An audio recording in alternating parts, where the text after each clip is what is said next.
बैठी है। आप सब लोगों को मेरा नमस्कार, सबको मेरा प्रणाम।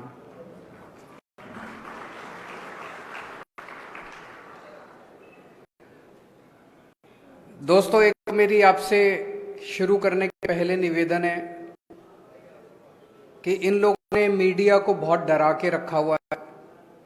मीडिया को कहा हुआ है कि आम आदमी पार्टी को, केजरीवाल को, इनको बिल्कुल नहीं दिखाना। मीडिया वाले बहुत अच्छे हैं, वो दिखाना चाहते हैं क्योंकि हम अच्छी अच्छी बातें करते हैं। मीडिया वाले दिखाना चाहते हैं, लेकिन वो बेचारे डरे हुए हैं। तो ये चुनाव हम सोशल मीडिया से जीतेंगे। मेरी आप सबसे विनती है कि जितने ज़्यादा से ज़्यादा लोग फ़ोन निकाल के इसकी रिकॉर्डिंग कर सकें और अपने अपने व्हाट्सएप ग्रुप में इसको शेयर कर लीजिए। ज़्यादा से ज़्यादा लोगों को इसको फैला दीजिए। मैं समझता हूं कि जब जनता खड़ी हो जाएगी तो अपने आप बात फैलेगी। अभी जब मैं कल फ्लाइट में आ रहा था, मेरे बगल में अहमदाबाद के एक व्यापारी बैठे हुए थे, स्टॉक ब्रोकर हैं। मुझे देख के आश्चर्यचकित हो गए। बोले, सर सीएम के बगल में बैठा हूं मैं, मेरे भाग्य खुल गए। फिर बोले कि सर मुझे आपके साथ फोटो लेनी है। मैंने कहा ले लीजिए। फिर अचानक बोले कि नहीं, गड़बड़ हो जाएगी।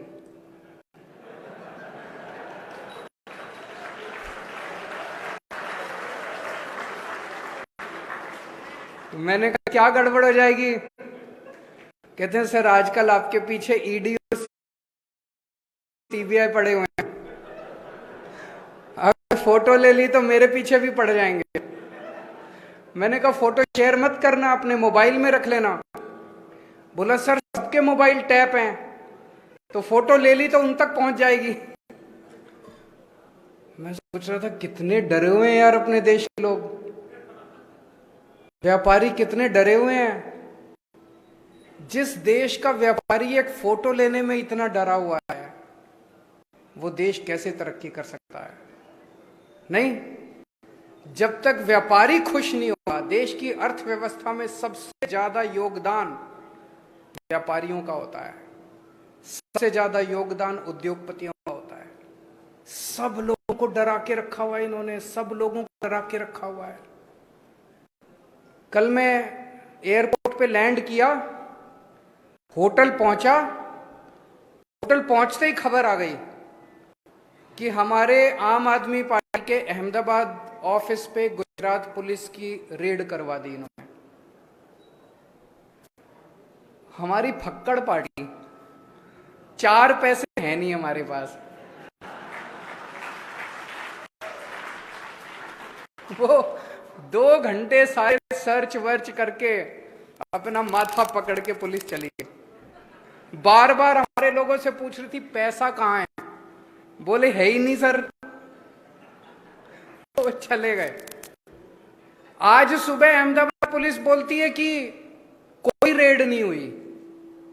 ये बड़ा शानदार है यार। कल रेड करी, 3 पुलिस वाले आए, उन 3 पुलिस वालों ने सारा सर्च वर्च करा, अपना आई कार्ड भी दिखाया, नाम भी पता है हमें पुलिस वालों के।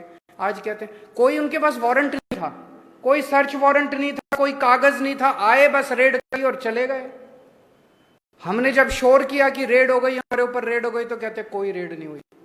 ये बड़ा अच्छा है।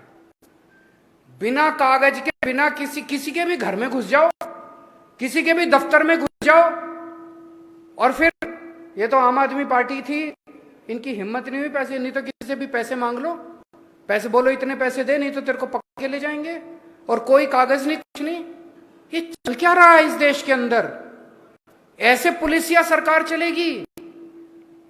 आप लोगों से मैं पूछना चाहता हूं, यहां कितने ऐसे लोग हैं जिनके या तो खुद के ऊपर, या रिश्तेदार के ऊपर, या दोस्तों के ऊपर, या जान पहचान वालों के ऊपर, या तो इनकम टैक्स की रेड हुई हो, ईडी की रेड हुई हो, सीबीआई की रेड हुई हो? जरा हाथ खड़ा करके, डरने की जरूरत नहीं है, यहाँ पे हाथ खड़ा करके बताएं। इतने देश के अंदर ऐसे डरा रखा है इन लोगों ने एजेंसी के जरिए लोगों को, भ्रष्टाचार रोकने के लिए नहीं, उगाही करने के लिए। जितनी एजेंसीज आती हैं सब उगाही करने के लिए आती हैं। जब तक देश के व्यापारी के मन से डर नहीं निकाला जाएगा, जब तक व्यापारी खुल के व्यापार नहीं कर पाएगा, तब तक देश तरक्की नहीं कर सकता। सबसे पहली चीज ये, आम आदमी पार्टी की सरकार बनेगी, गुजरात के अंदर भयमुक्त वातावरण देना हमारा सबसे पहला काम होगा। अभी जब मैंने पूछा कि कितने लोग ऐसे हैं जिन्होंने जान पहचान वाले या किसी के यहाँ रेड हुई हो, किसी की हाथ उठाने की भी हिम्मत नहीं है, कभी कैमरे में कैप्चर ना हो जाए। ऐसा हो ही नहीं सकता कि किसी जान पहचान वाले या किसी के यहाँ इनकम टैक्स की इसकी उसकी रेड ना हो। डर निकालना पड़ेगा, सबसे पहले जनता के मन से डर निकालना पड़ेगा। निडर होके व्यापार करो, आप निडर होके व्यापार करोगे, आपका व्यापार बढ़ेगा तो देश तरक्की करेगा। ये मैं दिल से कह रहा हूं। खुद भी एक व्यापारी परिवार से आता हूं, मैं बनिया परिवार से आता हूं, बनिया हूं। तो हमारे दादाजी की तरफ भी, मामा जी की तरफ भी, नाना नानी, दादा दादी सारे व्यापार में थे। और मैं जानता हूं कि एक व्यापारी कितनी टेंशन के अंदर 24 घंटे व्यापार करता है। कभी लगता है ये एजेंसी आ जाएगी, कभी वो डिपार्टमेंट आ जाएगा, कभी वो आ जाएगा। सबसे ज्यादा जीएसटी से दुखी हैं लोग, हैं कि नहीं है? जीएसटी से बहुत दुखी हैं। अभी जैसे बताया इन्होंने, कई मैं सुन रहा था, जैनेन्द्र तन्ना जी ने बताया कंप्लायंस की दिक्कत है, रेट्स की भी दिक्कत है। इतना कठिन कर दिया इन लोगों ने, इतना कठिन कर दिया इन लोगों ने जीएसटी को। इतने चार्टर्ड अकाउंटेंट को भी पैसे देने पड़ते हैं, उसके बावजूद भी कहीं ना कोई गड़बड़ हो जाती है। इसको सिंप्लीफाई करने की जरूरत है। इसको सिंप्लीफाई करेंगे, हम भी करेंगे, गुजरात के स्तर पे भी करेंगे और केंद्र सरकार के स्तर पे भी आवाज उठाएंगे, ताकि, और अगर आप गुजरात में सरकार बना दोगे तो हमारे 3 सीएम हो जाएंगे। जब 3 सीएम मिलके केंद्र सरकार में आवाज उठाएंगे तो थोड़ी ताकत ज्यादा होगी नहीं होगी? हमारी सुनवाई भी ज्यादा होगी, हमारी सुनवाई भी ज्यादा होगी।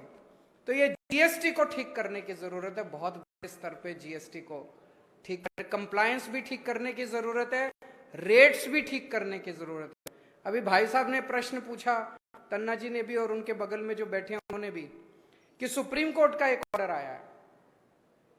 सुप्रीम कोर्ट का ऑर्डर ये कहता है कि जीएसटी काउंसिल के अंदर जो निर्णय लिए जाते हैं वो बाध्य नहीं है राज्य सरकारों के ऊपर। ये बहुत बड़ी अपॉर्चुनिटी देता है, बहुत बड़ा अवसर पैदा करता है। अभी फ्रैंकली हमने इस ऑर्डर को अच्छे से स्टडी नहीं किया। इसके बहुत वाइड इंप्लीकेशंस हैं, कॉन्स्टिट्यूशनल इंप्लीकेशंस हैं, लीगल इंप्लीकेशंस, एडमिनिस्ट्रेटिव इंप्लीकेशंस हैं। इसको हम स्टडी करेंगे। अगर अपॉर्चुनिटी खुलती है, मैं आज गुजरात के सभी व्यापारियों को आश्वासन दे के जाना चाहता हूं, आपके साथ बैठेंगे, जैसे आप कहेंगे जीएसटी की रिजीम गुजरात के अंदर वैसी ही होगी जैसा व्यापारी चाहेंगे, ना कि वैसी होगी जैसा एक्सटॉर्शन की तरफ से।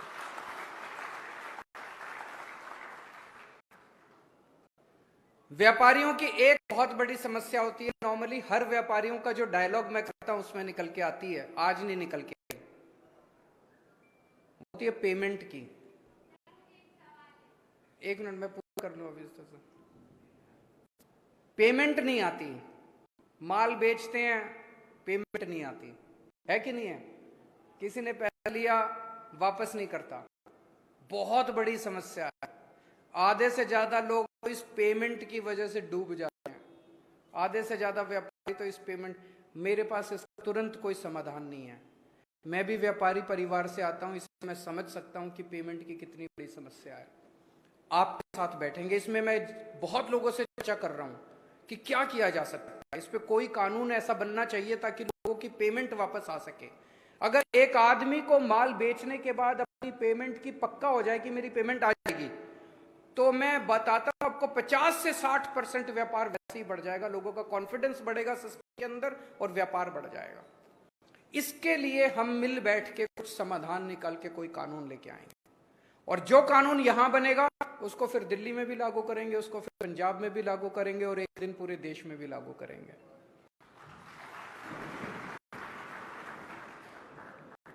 एक वैट के और जीएसटी के बहुत सारे पुराने रिफंड पेंडिंग हैं। ये सरकारें जानबूझ के रखती हैं, जब सरकार का खर्चा नहीं चल रहा होता तो रिफंड रोक लेती हैं, और व्यापारी के पास बेचारे का कैश फ्लो रुक जाता है, और कैश फ्लो एक व्यापारी की जान होता है। तो हमारी सरकार बनेगी 6 महीने के अंदर जितने आपके पुराने रिफंड है सारे रिफंड आपको 6 महीने के अंदर वैट के भी और जीएसटी के भी। वैट के पुराने बहुत सारे मामले चल रहे हैं, वैट तो खत्म हुए कितने साल हो गए, लेकिन पुराने केस पे केस चल। तो एक आपके साथ बैठ के एक वैट एमनेस्टी स्कीम लेके आएंगे ताकि सारे पुराने केसेस को खत्म किया जा सके। जो लेना देना है सरकार का बनता है वो सारा आप दें, और ताकि आप लोगों को केसेस से झंझट से मुक्ति मिले। एक चीज जो केवल आम आदमी पार्टी कर सकती है वो है भ्रष्टाचार मुक्त प्रशासन। अभी सबकी आपकी बातों से निकल के आ रहा था, ममता जी ने भी बोला कि जी वो पैसे मांगते हैं, पुलिस वाले पैसे मांगते हैं, ये पैसे मांगते हैं, वो पैसे।